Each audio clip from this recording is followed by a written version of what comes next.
Bismillahirrahmanirrahim. Jumpa kembali dengan saya Bapak Suryono, Sarjana Pendidikan di media pembelajaran secara online SDN 1 kalian. Jangan lupa subscribe ya dan tekan loncengnya. Assalamualaikum warahmatullahi wabarakatuh. Halo anak-anak pintar kelas 4 yang Pak Guru cinta sayangi. Jumpa kembali ya dengan Pak Yon ya, wali kelas kalian pada tema 7 subtema 3 pembelajaran 1.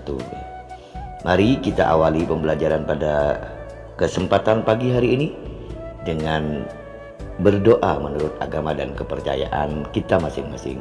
Berdoa dipersilakan.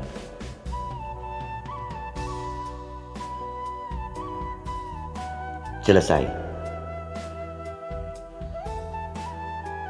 Nah, anak-anak pintar, di pembelajaran sebelumnya ya, di subtema 2 kalian telah mengetahui keragaman suku bangsa dan budaya di Indonesia.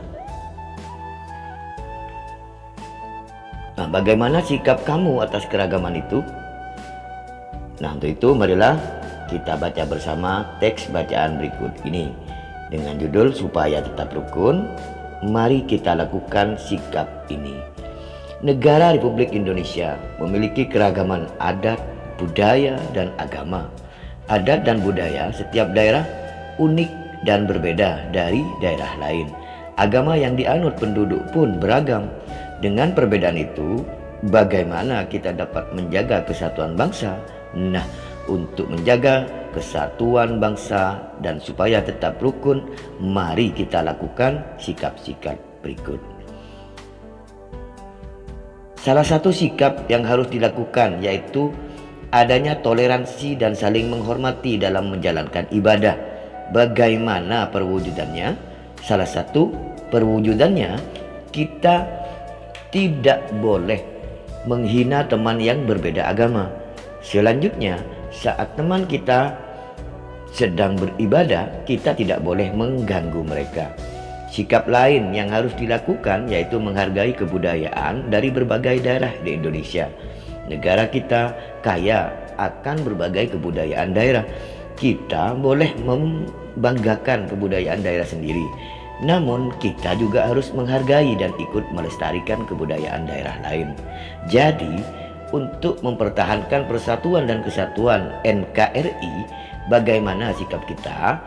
Kita harus saling menghargai, menghormati, dan menyayangi orang lain meskipun berbeda agama, suku, dan budaya. Sikap itulah yang harus selalu kita tanamkan pada diri kita. NKRI masih ingat kan? Negara Kesatuan Republik Indonesia. Ya, bagus anak-anakku. Nah, anak-anak pintar, apakah kalian masih ingat pada pembelajaran sebelumnya tentang kata-kata sulit? Nah, kata-kata sulit adalah kata-kata yang susah untuk dipahami artinya karena baru didengar atau baru ditemukan. Apakah kalian menemukan kata-kata sulit dari teks bacaan tadi yang sudah Pak Guru bacakan itu? Ya, kalian bisa lihat di halaman 91 ya, di buku tema. Nah, Pak Guru menemukan ada 3 ya. Kalian cari sendiri yang lain. Ada kata republik, toleransi, dan ibadah. Mari kita cari tahu arti dari ketiga kata sulit tersebut. Republik ya. Republik adalah pemerintahan yang berkedaulatan rakyat dan dikepalai oleh seorang presiden. Toleransi adalah sikap saling menghargai ya, antara dua kelompok atau golongan yang memiliki perbedaan. Nah, sedangkan ibadah artinya perbuatan atau pernyataan bakti terhadap Tuhan yang Maha Esa yang didasari oleh peraturan agama. Nah, anak-anak pintar, saatnya kalian sekarang mengerjakan tugas ya. Tuliskan pokok pikiran dari setiap paragraf pada teks yang berjudul Supaya Tetap Rukun Mari Lakukan Sikap Ini ya, pada buku tema di halaman 91 ya anak-anakku. Keragaman suku bangsa ya dan budaya di Indonesia menjadi magnet bagi para wisatawan. Pernahkah kalian mendengar atau membaca kalimat seperti itu? Apa maksudnya? Nah, maksud dari kalimat tersebut adalah bahwa keragaman suku bangsa dan budaya di Indonesia menjadi daya tarik bagi wisatawan, baik wisatawan dari luar maupun wisatawan dari dalam negeri. Mungkin kalian bertanya-tanya, apa hubungannya magnet dengan daya tarik? Ya kan? Di pembelajaran kemarin Pak Guru sudah sering menyinggung dan menjelaskan ya. Coba kalian lakukan kegiatan berikut ini. Nah, anak-anak pintar, siapkan sebuah magnet ya. Paku-paku kecil atau boleh juga jarum pentul, peniti, pensil, dan potongan tanaman seperti yang ada pada gambar berikut ya. Setelah itu, coba kalian dekatkan magnet tersebut ke arah benda-benda tadi. Kira-kira apa yang akan terjadi ya? Nah, pada saat didekatkan pada benda-benda tadi ya, magnet akan menarik paku atau jarum pentul serta peniti, dan sebaliknya pensil dan tumbuhan tidak akan pernah tertarik atau ditarik oleh magnet. Mengapa demikian ya anak-anak pintar? Nah, tentu kalian punya tanda tanya ya, punya rasa ingin tahu. Nah, magnet mempunyai kemampuan menarik benda-benda yang terbuat dari logam anak-anak pintar ya. Jadi kalau daun atau tumbuhan ya tidak bisa ditarik oleh magnet ya. Jadi ingat, magnet itu mempunyai kemampuan menarik benda-benda yang terbuat dari logam. Kan sudah Pak Guru jelaskan kemarin di pertemuan tatap muka ya. Nah, sekarang kalian ambil dua buah magnet, kemudian dekatkan satu sama lainnya ya. Ini kerjakan di rumah ya anak-anakku, kerjakan di rumah. Nah, ini perhatikan, ada dua magnet ya. Ada contohnya ini. Kemudian kalian dekatkan kedua benda itu, magnet itu. Apa yang akan terjadi? Nah, ada dua kemungkinan ya anak-anak pintar. Ada dua kemungkinan yang akan terjadi. Yaitu yang pertama ya, tarik menarik. Kemudian berikutnya yang kedua adalah tolak menolak. Jadi katanya magnet bisa merekat, bisa tarik menarik, kok ini tidak bisa. Berarti magnet, dua benda magnet ya, jika didekatkan itu ada dua kemungkinan yang akan terjadi. Satu, tarik menarik. Dua, tolak menolak. Itulah yang akan terjadi jika dua benda magnet yang apabila didekatkan akan terjadi dua kemungkinannya.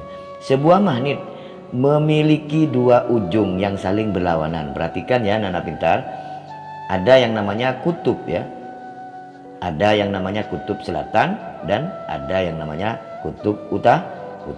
Ada di tanda S dan N ya. Itu utara ya, yang N, north bahasa Inggrisnya ya. Kemudian yang biru ya, itu kutub selatan ya, atau south ya, bahasa Inggrisnya south ya. Kutub utara yang merah, warna merah, sedangkan yang warna biru itu kutub selatan ya, U dan S. Nah, perhatikan anak-anak pintar, jika kutub utara didekatkan dengan kutub selatan, maka hasilnya adalah magnet akan saling tarik menarik. Nah, perhatikan. Jika kutub utara didekatkan dengan kutub selatan, yang merah didekatkan dengan yang hijau ya, yang biru ya. Nah, seperti itu, lihat gambarnya itu. Ada panah itu, berarti tarik menarik akan melekat, cetat. Nah, begitu ya, seperti yang kalian coba kapan hari itu. Nah, saat ini jika gambarnya seperti ini ya anak-anak pintar, perhatikan. Nah, gambarnya seperti itu. Jika dua buah magnet didekatkan pada kutub yang sama, kedua magnet akan tolak menolak. Nah, seperti selatan dan selatan yang tadi, yang biru dengan yang biru, yang merah dengan yang merah, maka tidak akan melekat. Itu artinya tolak menolak. Jadi ada tarik menarik, ada tolak menolak. Interaksi dua buah magnet, misalnya dengan didekatkan, akan menimbulkan gaya. Gaya itu disebut gaya magnet ya. Dengan kata lain, gaya magnet adalah gaya yang dihasilkan ketika dua magnet atau lebih saling berinteraksi. Atau apa interaksi anak-anak pintar? Berhubungan. Gaya magnet dapat dimanfaatkan dalam kehidupan sehari-hari. Misalnya dalam pembuatan kompas, penunjuk arah ya. Kompas adalah alat penunjuk arah utara dan selatan. Nah, sering digunakan oleh nelayan-nelayan ya. Orang tua kita yang sering mencari ikan di laut itu bawa kompas ini untuk tidak kebingungan menentukan arah timur, barat dan lain sebagainya. Maka jika diletakkan, jarumnya itu akan mendatar dan selalu menunjukkan arah utara. Biasanya jarum yang utara itu warnanya merah. Mari kita pelajari lebih lanjut jenis-jenis magnet ya anak-anak pintar. Ada yang namanya magnet U ya. Kemudian ada yang disebut dengan magnet ladam, bentuknya hampir sama ya. Kemudian ada magnet batang ya. Nah, yang seperti ini yang sering dibuat untuk kompas adalah magnet jarum. Ya, yang merah itu utara ya. Kemudian ada magnet lingkaran. Nah, seperti itu bentuknya.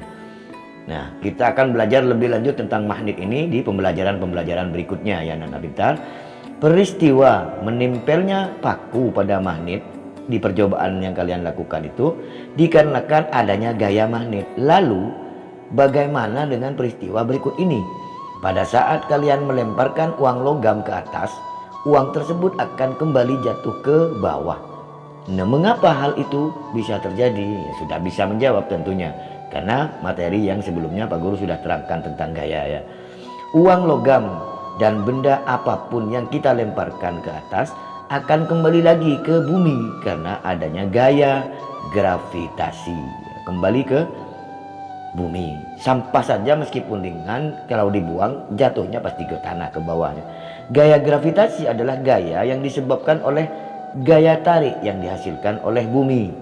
Gaya gravitasi ini akan menyebabkan semua benda yang berada di permukaan bumi selalu tertarik menuju pusat bumi atau menuju bumi. Seperti gambar ini, gambar pohon yang ada buahnya.